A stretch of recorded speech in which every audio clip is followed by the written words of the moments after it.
প্রিয় ছাত্রছাত্রীরা, আজকে আমি তোমাদেরকে এই ভিডিওর মাধ্যমে ক্লাস 7-এর ভূগোলের যে সমস্ত প্রশ্নগুলো দেওয়া আছে ফার্স্ট সামেটিভের জন্য 2025 সালের রায়মার্টিন প্রশ্নবিচিত্রাতে, সেখানে 1 নম্বর স্কুলের যে প্রশ্নগুলো আছে পেজ নম্বর 294-তে সমস্ত প্রশ্নের উত্তর আমরা আলোচনা করবো আজকে এই ভিডিওর মাধ্যমে। তোমরা শুরু থেকে শেষ অবধি অবশ্যই দেখবে ভিডিওটা। আর চ্যানেলে যদি নতুন থাকো অবশ্যই তোমরা চ্যানেলটাকে সাবস্ক্রাইব করে রাখবে পরবর্তী যে পেজগুলো আছে সেগুলো প্রশ্ন উত্তর পাওয়ার জন্য। এবং এই যে প্রশ্ন উত্তর পিডিএফ তোমরা পরবর্তীতে আমাদের টেলিগ্রাম চ্যানেল থেকে পেয়ে যাবে। ডিসক্রিপশনে টেলিগ্রাম চ্যানেলের লিঙ্ক দেওয়া আছে, সেখান থেকে তোমরা যুক্ত হয়ে যেতে পারবে এবং পিডিএফগুলো সেখান থেকে পরবর্তীতে তোমরা পেয়ে যাবে।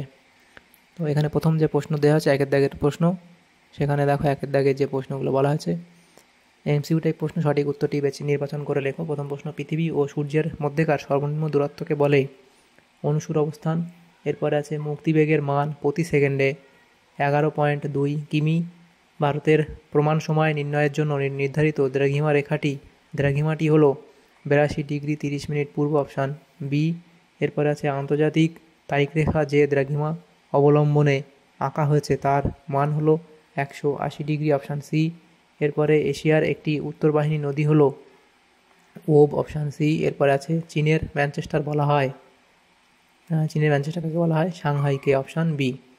এরপরে 2-এর শূন্যস্থান পূরণ করো। প্রথম প্রশ্ন, 22 ডিসেম্বর থেকে 21 জুন পর্যন্ত 6 মাস ধরে সূর্যের উত্তরমুখী আপাত গতি হলো কি?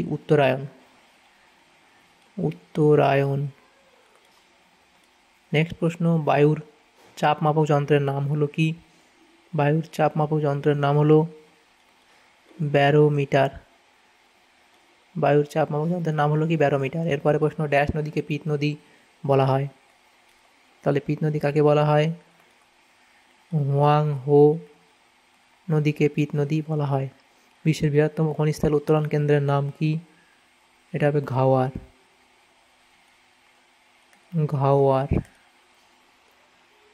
এরপরের প্রশ্ন, বিয়ের দাগে বলা আছে নিচের প্রশ্নগুলি একটি বাক্যে উত্তর দাও। জিপিএস এর পুরো নাম কি? তাহলে কি লিখবে? Global positioning system.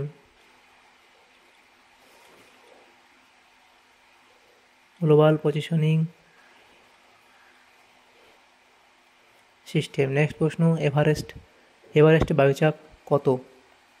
এভারেস্টে বায়ুচাপ 300 মিলিবার। এরপরে দেখো 3-এর দাগের প্রশ্ন, এখানে 4টে প্রশ্ন আছে, যে কোনো দুটো উত্তর করতে হবে, 2 নম্বর করে 4 নম্বর। 4 এবং 5-এর দাগের এই প্রশ্নগুলো আমরা আলোচনা করবো নেক্সট পেজে। তো প্রথম যে প্রশ্ন এখানে আছে দেখো, মুক্তিবেগ বলতে কী বোঝো? লিখবে কোনো বস্তু প্রতি সেকেন্ডে 11.2 কিমি বেগে ওপরের দিকে ধাবমান হলে তা পৃথিবীর মাধ্যাকর্ষণ কাটিয়ে মহাশূন্যে চলে যেতে পারে, একে মুক্তিবেগ বলে। ওই বস্তু পৃথিবীতে ফিরে না এসে মহাকাশে পৃথিবীর চারপাশে ঘুরতে থাকবে, যেমন কৃত্রিম উপগ্রহ, মহাকাশযান, রকেট এই মুক্তিবেগের সাহায্যে মহাকাশে পৌঁছায়। 2-এর দাগে বলা আছে মধ্যরাতে সূর্যের দেশ কাকে বলা হয়? সেটা তোমরা এই অবধি লিখবে, যে নিশীথ সূর্যের দেশ সেটা। অক্ষরেখা 4টি বৈশিষ্ট্য লেখো। অক্ষরেখার 4টি বৈশিষ্ট্য তোমরা এখানে লিখবে। 4-এর দাগে প্রশ্ন ছিল মহাকাশচারীরা এক ধরনের বিশেষ পোশাক পরিধান করে কেন? তারা কেন বিশেষ পোশাক পরিধান করে সেটা তোমরা এই অবধি লিখবে। এরপরে দেখো 4-এর দাগের প্রশ্ন ছিল কি? নিচের প্রশ্নগুলি সংক্ষিপ্ত ব্যাখ্যামূলক উত্তর দাও। যে কোনো এখানে 2টি প্রশ্ন উত্তর করতে বলা আছে, প্রত্যেকটা প্রশ্ন 3 নম্বর করে। প্রথম প্রশ্ন, অপসূর অবস্থান বলতে কী বোঝো? বিষুব কথার অর্থ কি? এটা 1 নম্বর। তাহলে অপসূর অবস্থান কি সেটা লিখবে। অপসূর হচ্ছে কি? মানে দূরে, আর সুর হচ্ছে এখানে সূর্য বলা হয়েছে। তাহলে এরা অপসূর কাকে বলে সেটা লিখবে। এবং বিষুব কথার অর্থ লিখবে কি? সমান। বিষুব কথার অর্থ সমান। বিষুব কথার অর্থ কি? সমান। এরপরে প্রশ্ন, এশিয়া মহাদেশের ভূমধ্যসাগরের জলবায়ুর বৈশিষ্ট্যগুলি লেখো। এটা উষ্ণতা, স্পেলিং ঠিক করবে। উষ্ণতা, বৃষ্টিপাত, আবহাওয়া, এই 3টে বৈশিষ্ট্য তোমরা লিখবে। এরপরে আছে এশিয়া মহাদেশে দক্ষিণবাহী নদীগুলির বৈশিষ্ট্য আলোচনা করো। দক্ষিণবাহী নদীগুলির বৈশিষ্ট্য তোমরা এই অবধি লিখবে। এরপরে 5-এর দাগের প্রশ্ন, নিচের প্রশ্নগুলির উত্তর দাও। যে কোনো 2টি প্রশ্ন, 5টা পরে 2টো প্রশ্ন 5 নম্বর করে আছে, 10 নম্বর এই বিভাগে।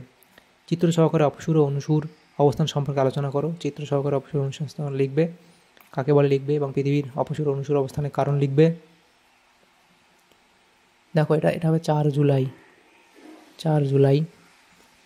তো সেখানে পৃথিবীর অপসূর অনুসুর অবস্থানের প্রভাব, এবং সেখানে এই পয়েন্টগুলো লিখবে এবং এই আঁকাটা আঁকবে, তাহলে তোমাদের এই প্রশ্ন উত্তর হয়ে যাবে। এরপরে প্রশ্ন ছিল 2-এর দাগের, অক্ষরেখা ও দ্রাঘিমা রেখার পার্থক্য উল্লেখ করো। তাহলে অক্ষরেখা এবং দ্রাঘিমা রেখা দুটো এখানে আছে। অক্ষরেখায় তার সংজ্ঞা, সংখ্যা, আকৃতি, সর্বোচ্চ সর্বনিম্ন মান, মধ্যবর্তী দূরত্ব, পরিধি, সূর্যোদয় সূর্যাস্তের সময়, প্রয়োজনীয়তা এবং উষ্ণতার তারতম্য, এইগুলো পয়েন্টের উপর ভিত্তি করে পার্থক্য লিখবে। বাকি আরও দুটো পয়েন্ট, আরও এখানে একটা পয়েন্ট আছে স্থানীয় সময়ের পার্থক্য, এগুলোর উপর ভিত্তি করে পার্থক্যটা লিখবে। এতগুলো পার্থক্য না লিখলেও চলবে, তোমরা 5-6টা পার্থক্য এর মধ্যে থেকে নিয়ে লিখে দেবে।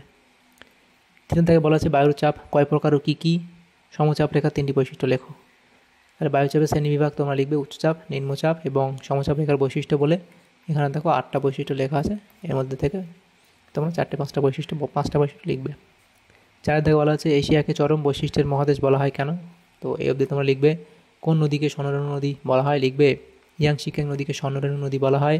এবং চীনের ম্যানচেস্টার কাকে বলে? লিখবে। ইংল্যান্ডের ম্যানচেস্টার হলো বিখ্যাত বস্ত্রবায়ন শিল্পকেন্দ্র। চীনের সাংহাই শহরে কার্পাস, রেশম ও পশম শিল্পজাত দ্রব্য প্রচুর পরিমাণে উৎপাদিত হয় এবং সাংহাই বন্দরের নৈকট্য বস্ত্রশিল্পের উন্নতিতে বিশেষ সহায়তা করেছে।